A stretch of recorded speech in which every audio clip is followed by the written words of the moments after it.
Assalamualaikum warahmatullahi wabarakatuh. Balik lagi dengan channel Fakta Kehidupan. Nah, seperti biasa sebelum kita mulai membahas sebuah cerita, kita absen dulu nih. Kalian semua lagi pada nonton dari daerah mana aja. Kalian bisa tuliskan bilang hadir, kalian juga bisa komen-komen di dalamnya, ataupun kirim salam pun bisa di kolom komentar. Dan kami ucapkan banyak-banyak terima kasih buat kalian yang setia menonton Fakta Kehidupan, yang subscribe channel ini dan setia untuk komen-komen di dalam kolom komentar. Apalagi masih mempercayakan kisah-kisah kalian untuk dibawakan oleh Fakta Kehidupan. Kami ucapkan banyak-banyak terima kasih. Dan kami tidak henti-hentinya mendoakan kalian semua yang sedang menonton Fakta Kehidupan, semoga dalam keadaan sehat walafiat, dimudahkan rezekinya, dimudahkan segala urusannya, dan dipanjangkan umurnya. Kali ini ada subscriber kita itu membagikan kisahnya. Kisahnya itu berjudul 10 tahun lamanya aku menjalani pernikahan, ternyata suamiku menyembunyikan rahasia besar ini. Pasti banyak banget dengan penasaran dengan kisah ini dan apa rahasianya. Gak usah lama-lama lagi, kita masuk ke ceritanya.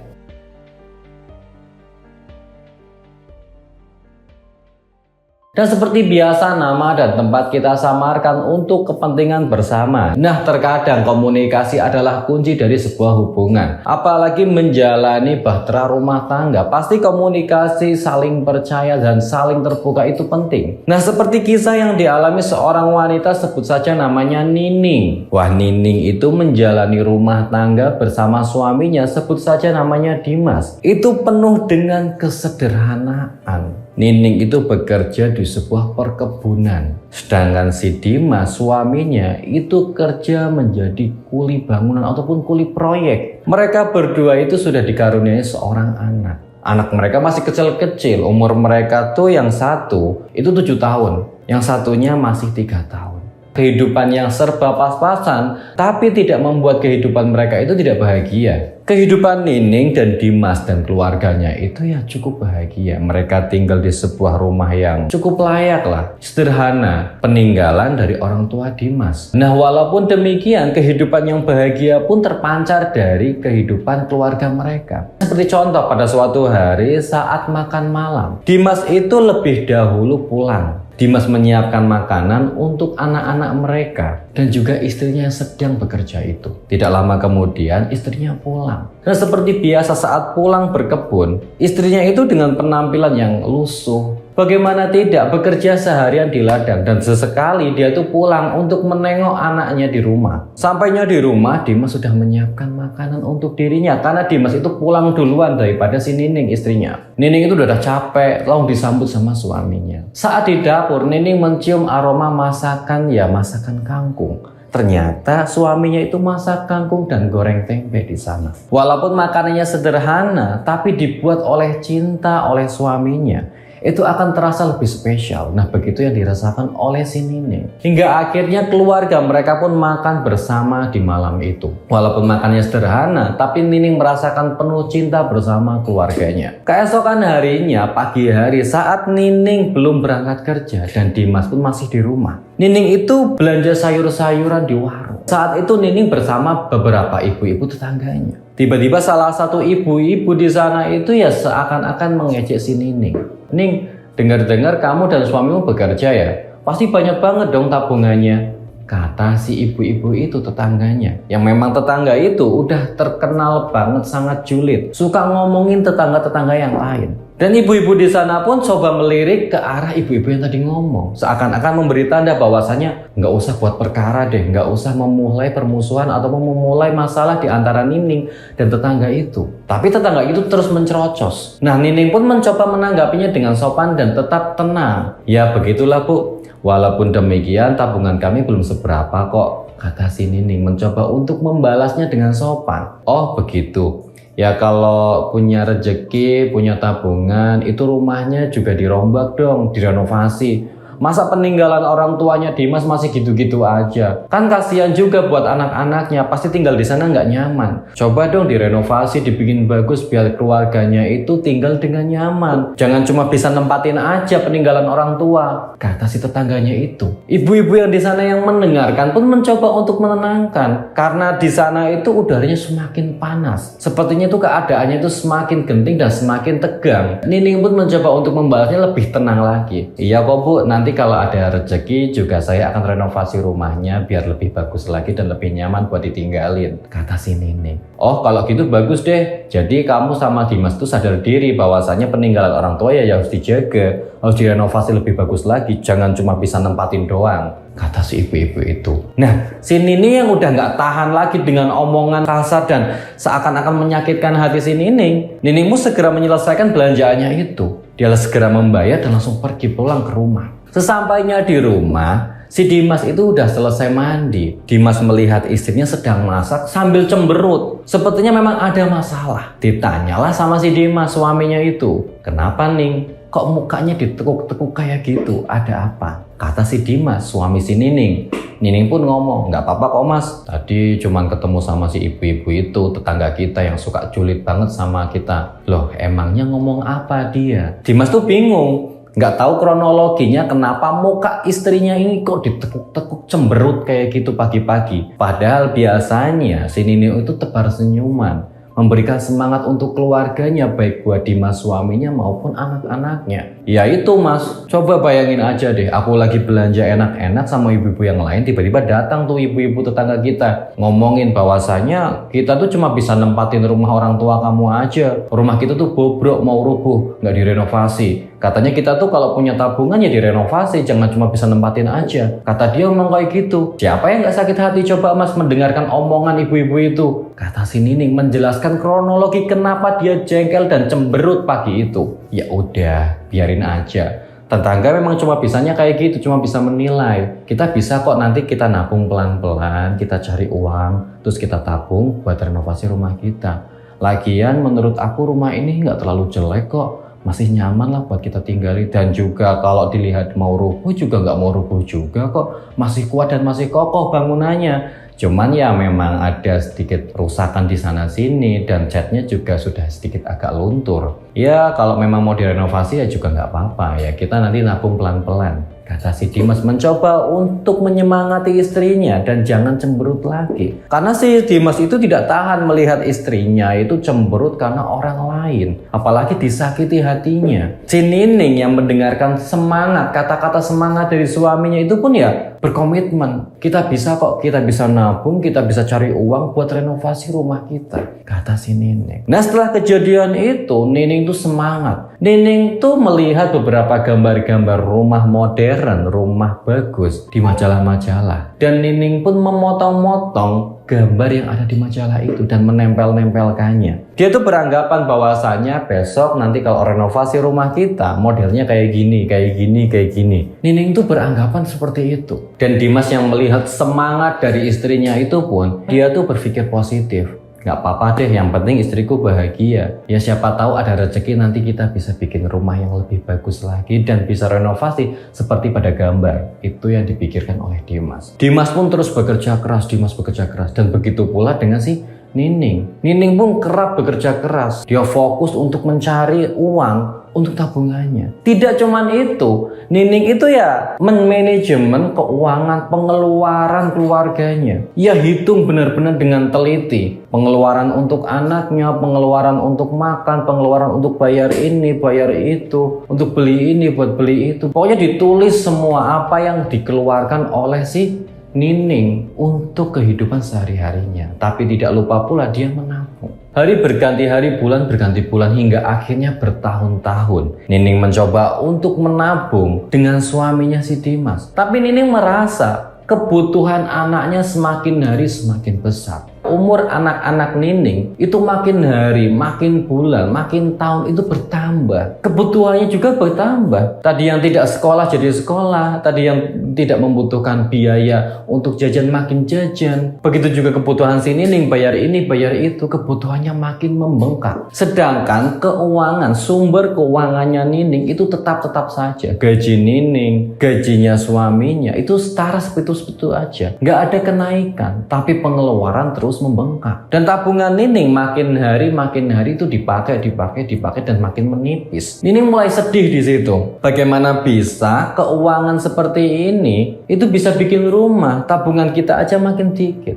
Ia pun ngomong sama suaminya, "Mas, ini kok keuangan kita, tabungan kita kok makin hari makin tipis. Ditambah lagi buat biaya anak-anak kita itu makin hari makin banyak. Bagaimana kita bisa renovasi rumah kalau kayak gini caranya, Mas? Kata si Nining bingung. Dimas pun mencoba untuk mencerna informasi yang diberikan oleh si Nining. Dia mencari solusi bagaimana caranya agar dia tetap bisa renovasi rumah. Seperti cita-cita Nining istrinya. Ya udah, kamu sabar dulu aja. Mungkin kalau memang kita tidak diizinkan untuk renovasi rumah, kita bisa apa? Ya sudah, kita pasrah aja, kata si Dimas. Ya tapi kan Mas, aku tuh udah gak betah banget Mas. Aku pengen renovasi rumah ini. Aku tuh gak mau dibilangin sama tetangga-tetangga itu. Katanya cuma kita bisa nempatin rumah orang tua saja, nggak bisa ngerawatnya, nggak bisa renovasinya, cuma bisa nempatin dan ngerusakin aja. Aku nggak mau dibilang kayak gitu, Mas. Pokoknya kalau bisa kita renovasi rumah ini, Mas. Biar kita tuh ya ada harga dirinya di depan mereka, kata si Nining. Iya tapi mau gimana lagi? Uang kita, tabungan kita kan kamu tahu sendiri makin hari makin tipis. Kamu juga tahu sendiri tabungan kamu segitu-segitu aja. Terus ditambah lagi beban kebutuhan anak-anak kita makin hari makin besar. Ya udah deh, kita pasrah aja. Apa yang ada ya udah kita nikmatin. Yang penting kita pelan-pelan menabung. Apabila memang rezekinya, nanti suatu hari kita juga pasti bisa renovasi, kata si Dimas suaminya, mencoba untuk menyabarkan istrinya itu. Ya Nining pun tidak bisa ngomong apa-apa lagi. Dia sudah berbagai cara menggunakan apa yang ia bisa untuk renovasi dan menabung. Tapi ternyata jalan lain yang Tuhan berikan untuk si Nining. Dan ternyata pada suatu hari apa yang ditakutkan Nining itu terjadi lagi. Nining itu ditagih sama tetangganya yang katanya si Nining mau renovasi. Tapi beberapa tahun kemudian tidak ada perubahan sama sekali pada rumahnya. Bahkan makin hari makin bobrok dan makin hancur rumahnya. Bukan makin bagus. Tetangganya pun makin jadi ngolok-ngolok. Saat itu Nining seperti biasa belanja. Tetangganya ngomong lagi, Ning katanya mau renovasi rumah, kok rumahnya masih sama-sama aja,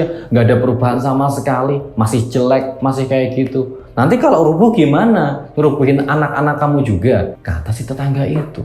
Omongannya makin hari makin pedes. Nining pun udah nggak kuat lagi. Dia pun membalasnya, ya biarin sih Bu, itu rumah-rumah saya, mau rubuh, mau apapun terserah saya. Kenapa kok kayaknya ibu tuh kok sirik banget? Kayaknya tuh kok nggak betah banget. Kalau ibu punya uang ya sini saya pinjam buat renovasi, kata si Nining. Karena udah nggak betah banget. Tiap hari itu diomongin terus, renovasi, renovasi, renovasi. Tetangganya itu nggak tahu aja dalamnya kayak mana. Nining tuh lagi krisis ekonomi, malah dibilang kayak gitu.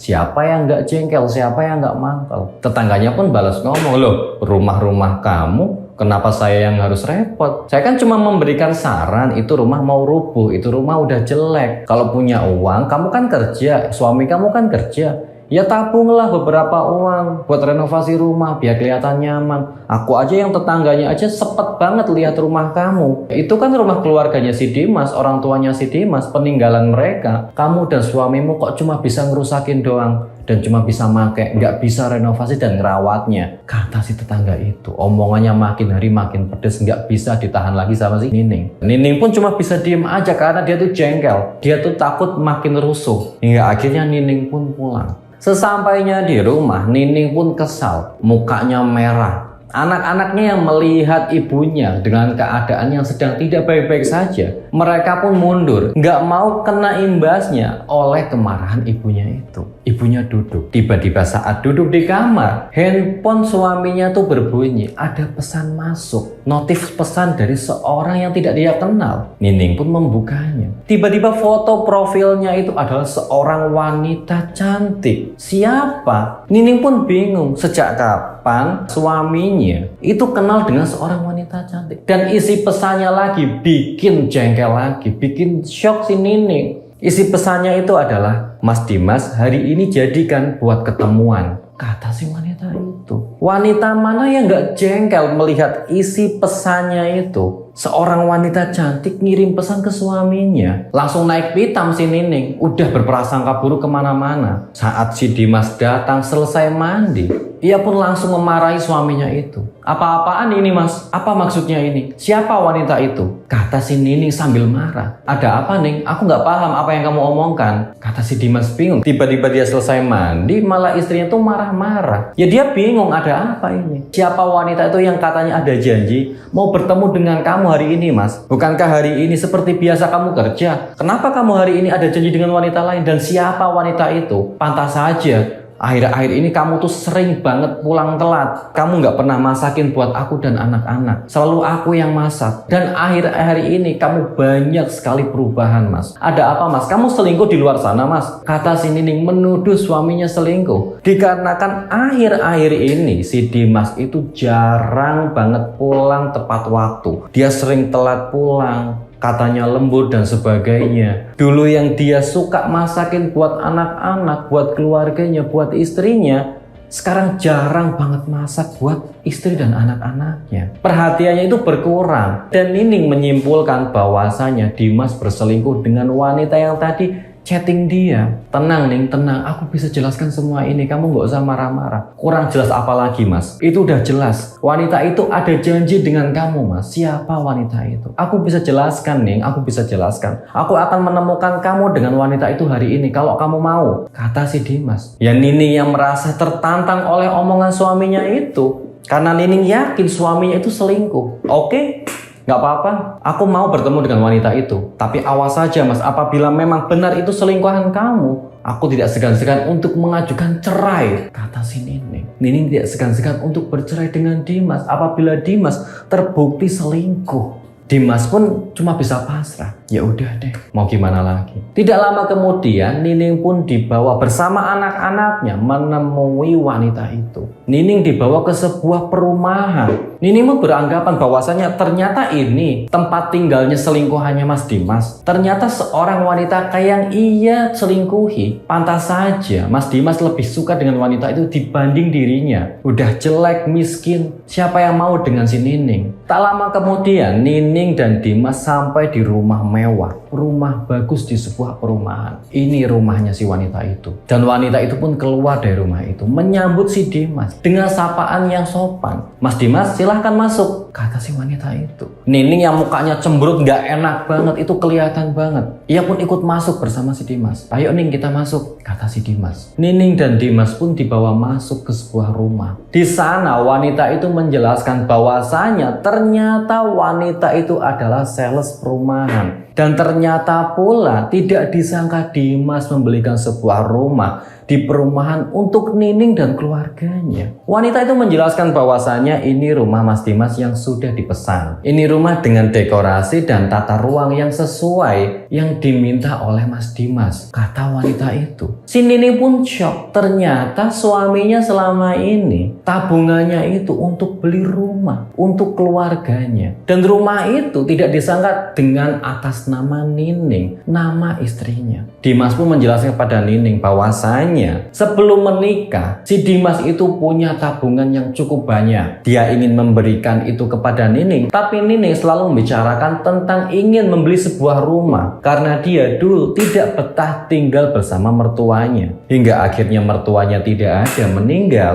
dan rumah Dimas itu jatuh kepada si Dimas. Dimas sudah memiliki cukup tabungan, tapi uangnya itu tidak cukup untuk membeli sebuah rumah. Hingga akhirnya dalam beberapa tahun ini ia berhasil menabung yang cukup banyak dan akhirnya berhasil membeli rumah untuk keluarganya. Nining pun terharu dengan apa yang telah dilakukan oleh suaminya. Selama ini ternyata ia menyembunyikan uang yang cukup banyak untuk dirinya dan berhasil membelikan rumah impian untuk si Nining. Nining pun meminta maaf kepada si Dimas apabila ia telah buruk sangka. Selama ini ia menuduh dirinya telah berselingkuh dengan wanita lain karena dirinya sudah banyak sekali perubahan. Tidak lagi mesra dengan dia, tidak memberikan waktu yang cukup banyak untuk keluarganya, tidak perhatian lagi kepada istrinya. Dan ternyata karena itu semua ia menabung dan membelikan rumah impian untuk si Nining. Nining pun terharu dengan apa yang dikorbankan oleh suaminya.